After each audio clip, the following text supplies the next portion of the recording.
আসসালামু আলাইকুম। আশা করি সকলে ভালো আছেন। আপনাদের সাথে আছি আমি তানভীর ইমন। আজকের ভিডিওর টপিক হলো কন্ডিশনস পার্ট 4। তো এটা হচ্ছে যে কন্ডিশনের লাস্ট পার্ট। তো আজকে আমরা দেখব সুইচ কেস। হুম। তো ইফ এলস আর সুইচ কেস একদমই সেম বাট কিছু ডিফারেন্স আছে। তো আপনি এটাকে বলতে পারেন যে সেম বাট নট ডিফারেন্ট। তো ডিফারেন্টটা কি আমরা একটু পরেই দেখব, একটু পরে রিয়েলাইজ করব। তো চলেন আগে সুইচ কেস দেখতে কেমন, সুইচ কেসের সিনট্যাক্স কিরকম সেটা আমরা আগে দেখি, বডি স্ট্রাকচারটা কিরকম সেটা দেখে নিই। তো এটা হচ্ছে যে সুইচ কেসের উদাহরণ, আর এটা হচ্ছে যে ইফ এলস। তো এটা কিন্তু আপনারা করছেন, এই প্রোগ্রামটা কিন্তু আমরা করেছি লাস্ট ভিডিওগুলোতে। হ্যাঁ। তো আমি এটা রাখার রিজন হচ্ছে কম্পারিজন করার জন্য। তো দেখেন, সুইচ কেসের স্ট্রাকচারটা হচ্ছে এইভাবে, সুইচ লিখতে হবে এবং ফার্স্ট ব্র্যাকেটের ভিতরে ভেরিয়েবল দিয়ে দিতে হবে। হুম। তো এখানে ভেরিয়েবল বলতে এই যে এরকম একটা ভেরিয়েবল ডিক্লেয়ার করবো আমরা, এই ভেরিয়েবলটা এখানে দিয়ে দিতে হবে। রাইট। এখন এরপরে আসি, দেখেন আমরা এখানে কন্ডিশন দিতাম না, ইফ এলস এর মধ্যে কন্ডিশন দিতাম কি, ইফ যদি এজ 18 এর সমান অথবা বড় হয়। হ্যাঁ। তো সেম ভাবে আমরা এখানে কন্ডিশন দেবো, কেস যদি এই ভ্যালুটা হয় তাহলে তুমি এই ব্লকের ভিতরে এন্ট্রি করো। তো যদি ভ্যালু এটা না হয় তাহলে তুমি ব্রেক কি এটা পরে আসতেছি, যদি ভ্যালু এটা না হয় তাহলে তুমি এই ভ্যালু 2 এর ভিতরে এন্ট্রি করো, ভ্যালু 2 যদি মিলে তাহলে এন্ট্রি করতো। সেম ভাবে যে আমাদের কন্ডিশন মিললেই তো সে এটার ভিতরে এন্ট্রি করতো, তাই না? কন্ডিশন না মিললে পরের কন্ডিশনে, কন্ডিশন না মিললে পরের কন্ডিশনে, তারপরের কন্ডিশন না মিললে তারপরের কন্ডিশনে। তো এরকম করে না মিলতে মিলতে কি কোথায় আসতো, এলসে আসতো। ঠিক তেমনি এই ভ্যালুটা যদি মিলে তাহলে সে এই ব্লকে ঢুকবে, এই ভ্যালুটা যদি মিলে এই ব্লকে ঢুকবে। এরকম করে একটাও যদি না মিলে তাহলে সে বাই ডিফল্ট যেই ব্লক, ওই ব্লকে ঢুকে সে এখানে যে কাজ আমরা করে দিব ওইটাই করবে যে। তো আশা করি বুঝতে পারছেন যে সুইচ কেস কেমন। সুইচ কেসও কিন্তু দেখতে কি বলি, কাজ কারবার সব ইফ এলস এর মতো। তো চলেন আমরা প্র্যাকটিক্যালি করা দেখি। চলেন এখন একটা ডাট ফাইল ক্রিয়েট করব, এখানে আমরা নাম দিব যে switch switch switch case statement নাম দিলাম। ভয়েড মেইন, এটা আমাদের স্ট্রাকচার, আমরা লিখে নিব। তো এখন সুইচ কেস বোঝার জন্য আমি অলরেডি একটা এক্সাম্পল নিয়ে রাখছি। সেটা হচ্ছে যে কি, ধরেন আমরা ভ্যালু ইনপুট দিই না, আমরা ধরেন ইউজার থেকে একটা ইনপুট নিব, নাম্বার ইনপুট নিব। হ্যাঁ, এরকম এরকম নাম্বার ইনপুট নিব। তো এই নাম্বার অনুযায়ী ধরেন এক নাম্বারের জন্য এক নাম্বার মানে কয় নাম্বার, কততম দিন। এক নাম্বার মানে কি, স্যাটারডে। দুই নাম্বার মানে সানডে। আপনি একটু হিসাব করে দেখেন, আমাদের সপ্তাহে 7 দিন, কোনটার কত নাম্বার। তো আমরা স্যাটারডে বলতে শনিবার দিয়ে তো শুরু করি, তাই না? আমাদের তো শনিবার, এক নাম্বার হচ্ছে যে শনিবার, দুই নাম্বার হচ্ছে যে সানডে, তিন নাম্বার হচ্ছে মন্ডে, ফোর হচ্ছে Tuesday, five Wednesday, 6 Thursday and 7 Friday. অর্থাৎ ইউজার ইনপুট দিবে যে কোনো একটা নাম্বার, তো ওই নাম্বারের উপরে বেস করে যে নাম্বারটা মিলে যাবে ওইটা প্রিন্ট করবে। তো চলেন এই প্রোগ্রামটা আমরা করে নেই। Int day. তো তার আগে ইউজারকে তো বলে দিতে হবে যে কিছু একটা ইনপুট দাও। std out dot right enter the day number. তো আপনারা এখন হয়তো মনে মনে ভাবতেছেন যে এটা তো ইফ এলস দিয়েও করা যায়, তাই না? হ্যাঁ, এটা ইফ এলস দিয়েও করতে পারবেন। তো ডিফারেন্সটা কি একটু ওয়েট করেন, আমরা পরে দেখতেছি। আগে আমরা সুইচ কেসটা বুঝে নিই। ইন্ট ডট পার্স, পার্স কেন করতে হয়, এগুলো কি এভাবে, এগুলো সব আমরা দেখানো হয়েছে। রি std ইন ডট রিডলাইন সিঙ্ক। তো ডে ইনপুট দিল। এখন চলে আমরা সুইচ কেসটা দেখি। তো বডিটা কি ছিল, বডি ছিল কি, সুইচ লিখবো, এর ভিতরে ভেরিয়েবলটা থাকবে। ভেরিয়েবল কোনটা, এই যে যেটা অ্যাসাইন করছি, এই যে এই ভেরিয়েবলটা। হ্যাঁ, চলেন আমরা সুইচ কেস লিখি। সুইচ, এই যে ডে, এই বডির ভিতরে সব কাজ করতে হবে। এখন এখানে দেখেন, ইফ এলসে হয় কি, ইফ এলসে হয় কি, এই যে এই যে সেকেন্ড ব্র্যাকেট আছে না, এই সেকেন্ড ব্র্যাকেটের ভিতরে জাস্ট একটাই কাজ। তো এটার পরে আবার আরেকটা এলস ব্লক চলে আসে, ওইটাও সেকেন্ড ব্র্যাকেট শুরু, সেকেন্ড ব্র্যাকেট শেষ, এটার ভিতরে জাস্ট একটাই কাজ, তাই না? কিন্তু সুইচ কেসের ভিতরে, একটা সুইচের ভিতরে আপনি অনেক মাল্টিপল মাল্টিপল কন্ডিশন আপনি অ্যাসাইন করতে পারবেন। তবে তবে আপনি জাস্ট এই সুইচের ভিতরে যেই ভ্যারিয়েবলটা দিয়েছেন এটার উপরেই বেস করে। তো আশা করি হয়তো একটু ডিফারেন্সটা কি সেটা বুঝতে পারছেন। দেখেন, আমরা কিন্তু ইফের ব্লকের ভিতরে এখানের মধ্যে যে কন্ডিশনটা দেয় সেটা কিন্তু আপনি এই ভ্যারিয়েবল ছাড়াও, এই যে এই ভ্যারিয়েবল ছাড়াও আপনি যে কোনো ভ্যারিয়েবল কন্ডিশনটা দিয়ে দিতে পারবেন। বাট আপনি সুইচের ভিতরে যে ভ্যারিয়েবলটা দিবেন ওইটার উপরে বেস করেই আমরা কন্ডিশন সাজাতে হবে। তো কন্ডিশনটা কি বলে লিখতে হবে? Case day. আমরা বলছিলাম কি, যদি 1 দেয় তাহলে স্যাটারডে আসবে, 2 দিলে সানডে আসবে, 3 দিলে মন্ডে আসবে। হ্যাঁ, তো কেস 1 হলে প্রিন্ট করো স্যাটারডে, প্রিন্ট করো। তো এখন দেখেন আমরা এখানে একটা কিওয়ার্ড দেখছিলাম কি, ব্রেক, তাই না? এই ব্রেকের মানে হচ্ছে কি, যদি মিলে, যদি এই যে ভ্যালুটা মিলে এখানে আসছে, তুমি প্রিন্ট করার সাথে সাথে এই ভ্যালুর এই স্টেটমেন্টটা ব্রেক করে দাও, এরপরে স্টেটমেন্টে চলে যাও। তো এখন এই ডার্ট প্রোগ্রামিং ল্যাঙ্গুয়েজ, এই যে ডার্ট প্রোগ্রামিং ল্যাঙ্গুয়েজ স্মার্ট একটা ল্যাঙ্গুয়েজ, সে বুঝে নেয়। আপনি যদি ব্রেক নাও দেন সে বুঝে নেই, বুঝতে পারছেন?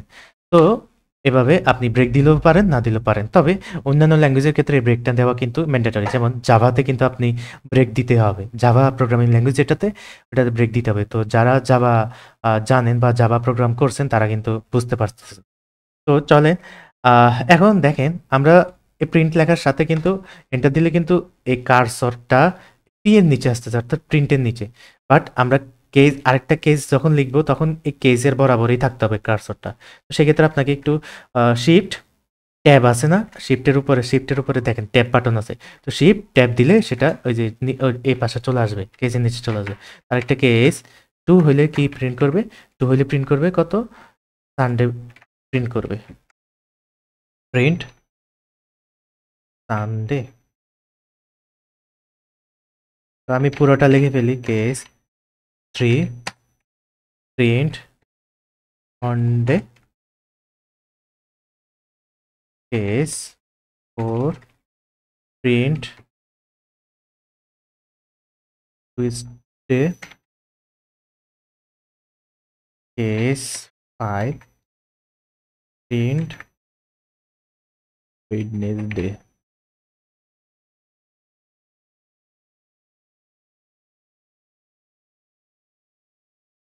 সিক্স প্রিন্ট 6 নাম্বার কি?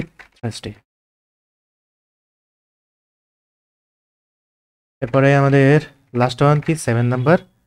কেস যদি 7 হয় তাহলে তুমি প্রিন্ট করো কি, ফ্রাইডে প্রিন্ট করো, রাইট? এখন এখানে একটা ঘাপলা আছে, ঘাপলাটা কি, ধরেন ইউজার ভুলে চলে ইনপুট দিয়ে দিল যে 8 ইনপুট দিল, তো আমাদেরকে 8টা দিন, সপ্তাহে তো আছেই তো 7টা দিন। তো এবার 8 দুক, হ্যাঁ, 8 দুক বা 100 দুক বা মাইনাস ভ্যালু দুক, তো সেক্ষেত্রে আমরা বলে দিতে পারি কি ইনভ্যালিড ইনপুট, তাই না? তো ইফ এলসের ক্ষেত্রে হয় কি, কোনো কন্ডিশন না মিললে সে কি করে, এলসের মধ্যে চলে আসে, তাই না?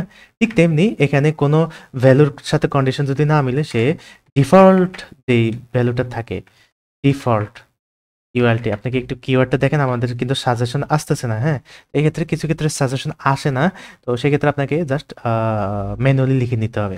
তো ডিফল্ট ভ্যালুতে কি থাকবে, যে আমরা এখানে লিখে দিলাম না, default code block if no match found, অর্থাৎ কোনো ম্যাচ যদি না পাই সে ডিফল্ট ব্লকে চলে আসবে।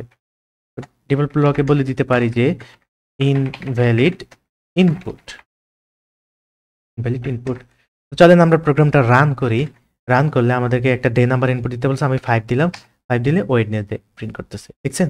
এখানে 5 ওয়েডনেসডে, তো যেটাই দিবেন ওইটাই প্রিন্ট করবে। এখন আমি যদি 7 দিই তাহলে ফ্রাইডে প্রিন্ট করবে। এখন একটা ইনভ্যালিড দিয়ে দেখি, ধরেন 9 দিয়ে দেখি, ইনভ্যালিড বলতেছে। ধরেন মাইনাস একটা ভ্যালু দিয়ে দিই, ইনভ্যালিড বলতেছে। ধরেন 0 দেই, ইনভ্যালিড বলবে। অর্থাৎ একটা কেসের সাথেও যদি না মিলে তখন সে কি করবে, ইনভ্যালিড প্রিন্ট করবে।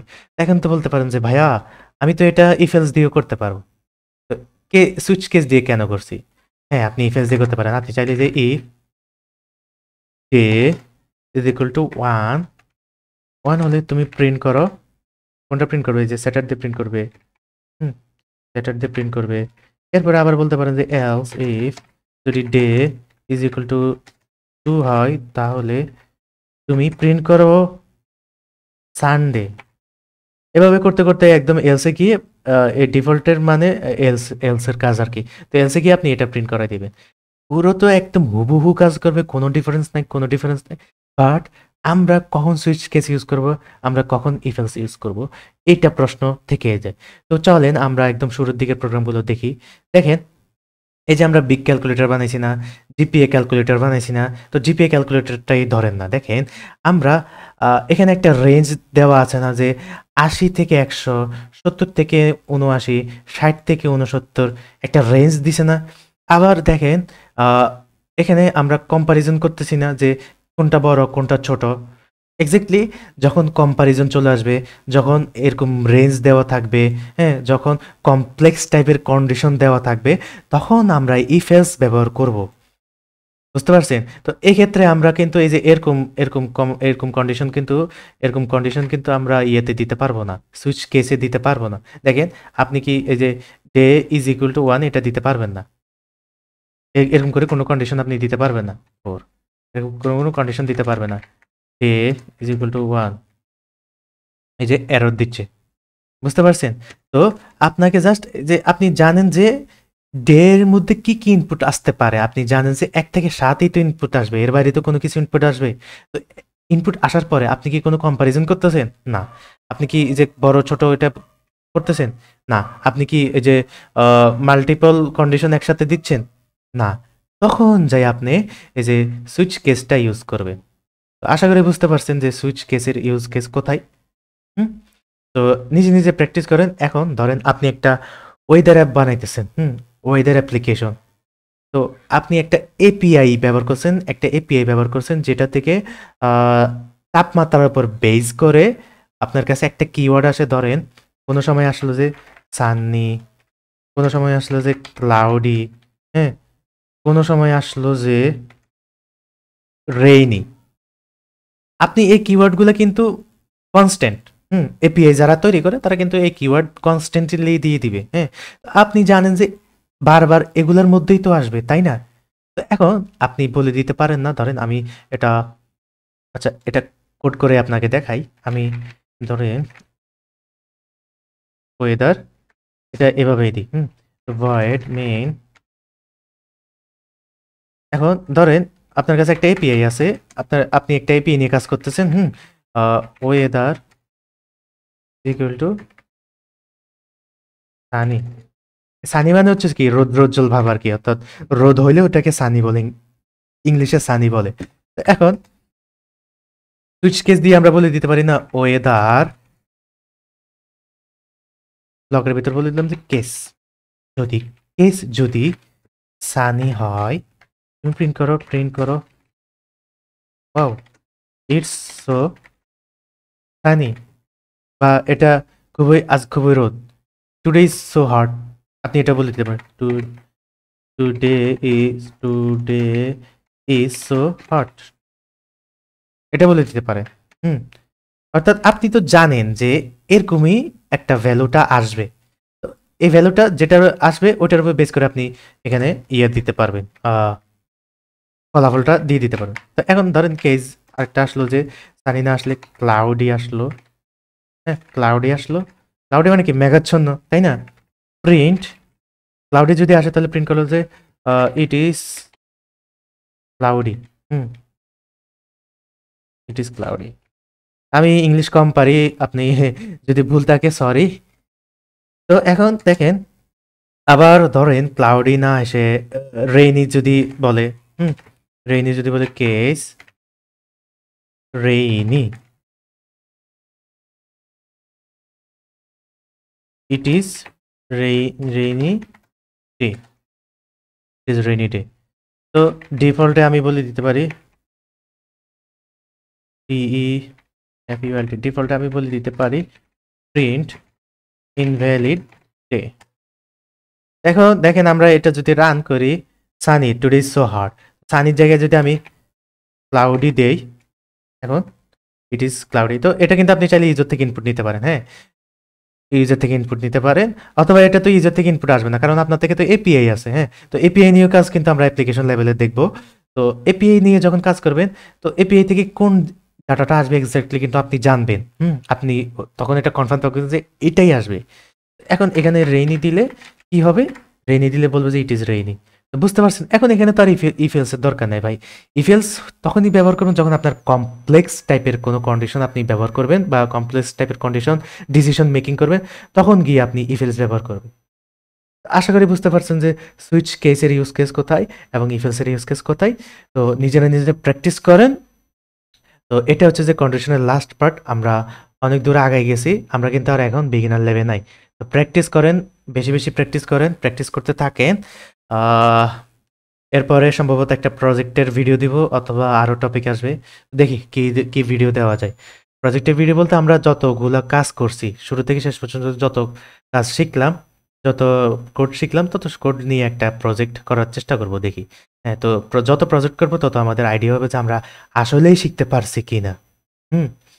তো এখন আমরা এটা কেটে দিই। এখন তো আপনারা প্র্যাকটিস করেন, আপনারা বিভিন্ন জিনিস নিয়ে প্র্যাকটিস করতে থাকেন, সুইচ কেস এবং ইফেলস নিয়ে। তো যত যত শুরু থেকে যা যা করেছি সবগুলো প্র্যাকটিস করতে থাকেন। মেবি এরপরের ভিডিওটা আসবে প্রজেক্ট নিয়ে। তো আমি চেষ্টা করবো প্রজেক্ট নিয়ে আনার জন্য। কিছু কিছু কয়েকটা টপিক যাওয়ার পরপরই প্রজেক্ট দেওয়ার চেষ্টা করব।